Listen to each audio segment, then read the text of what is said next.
back to Searchlight, where we are perpetually unstuck in time. It's March 26th. We've got 8 shows plus 1 studio rehearsal. Let's begin our trip. All right, let's start at the same place we did yesterday, the Academy of Music 1972, New York City, a show that was released as Dave's Picks Volume 14, and for good reason. Now, while the first set is fairly standard and pretty much the same as every other night from this run, the second set marks a turning point for truckin'. As pointed out by Light into Ashes in a post from 2012, this is the first time we see an extended, blended, trucking other one jam that then turns into its own distinctive jam section. In fact, it's 17 minutes and 27 seconds. This is the longest truckin' to date and the 9th longest truckin' of all time. However, this is not what we're going to sample today because, as many viewers may know, this is a brief Garcia pedal steel period with the Dead, and what we here at Searchlight believe to be the most proficient. Let's take a listen to Jerry playing pedal steel on Looks Like Rain, March 26, 1972.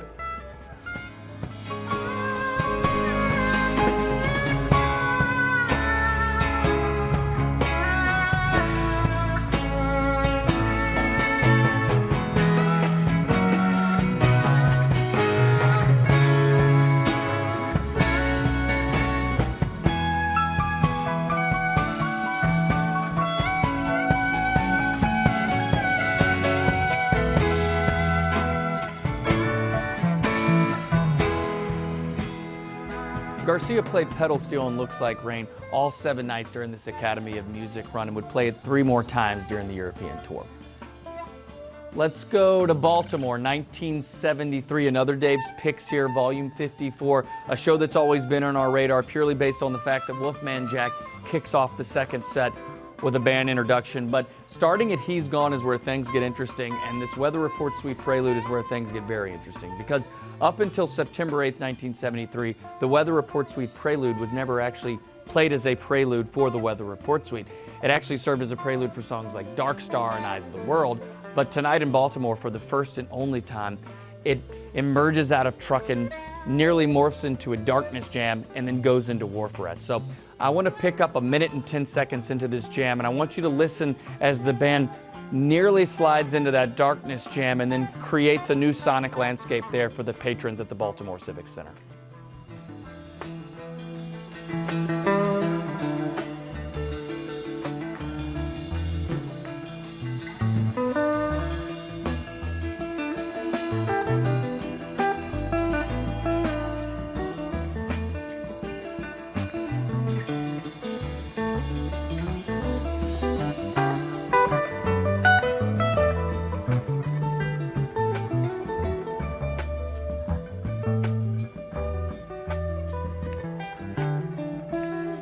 It may be difficult for some viewers to appreciate this jam out of context, so we suggest you listen to the entirety of the second set to experience it properly.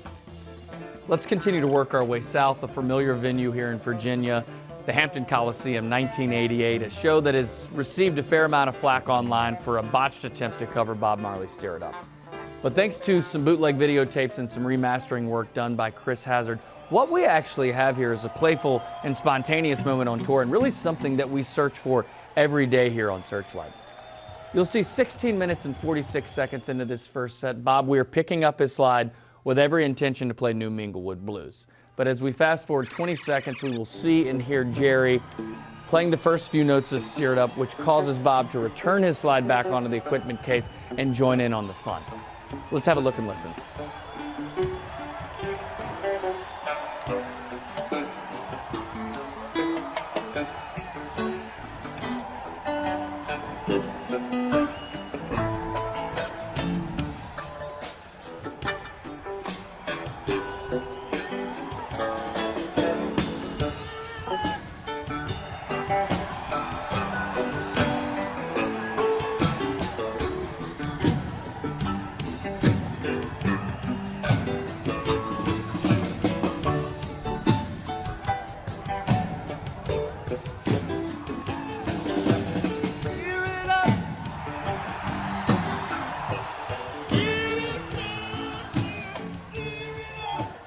Thank you again to Chris Hazard and all the work he does on YouTube.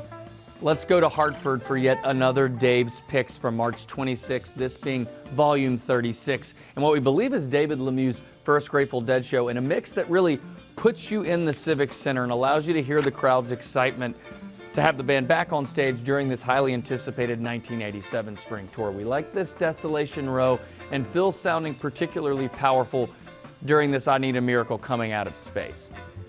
Let's go to Las Vegas. Let's go west. Aladdin Palace, the second show of 1983, a tape that leaves a lot to be desired, but a nice sequence here in the second set. And note that Bobby is still singing an alternate second verse here on Esau, something he'll continue to do for the remainder of this mini 6-show West Coast tour.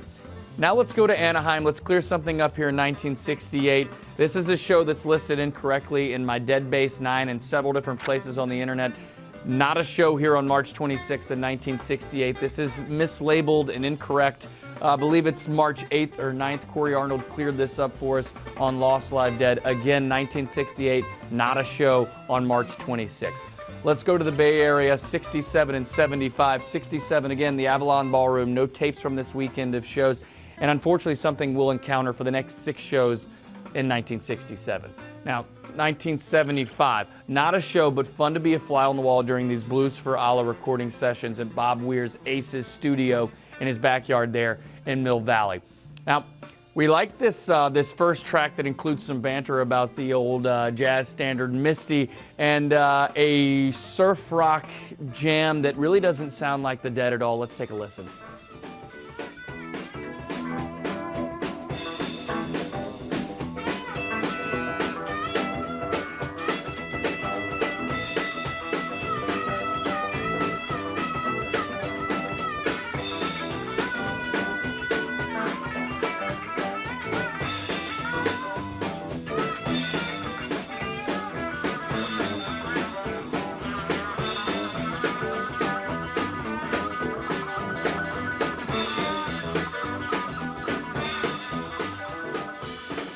All right, let's head back to the Northeast for the third and final night from this famous run at the Nick, a show that was released partially on Dozin' at the Nick and then in full on the spring 1990 box set. Let's have a listen to this very tasteful passage from Ro Jimmy.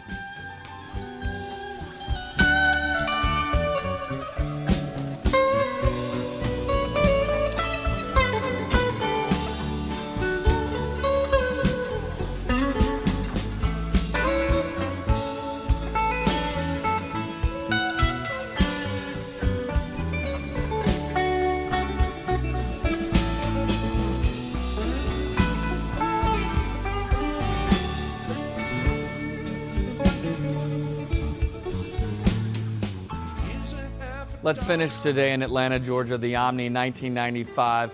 With a night off on the 25th, the band really does come out strong here with the cold rain and snow. We like this other one coming out of a very nice space. Not terribly long, but plenty of psychedelia left in 1995. Let's zoom out. Let's take it all in. 8 shows across 7 states, all 4 decades, March 26th.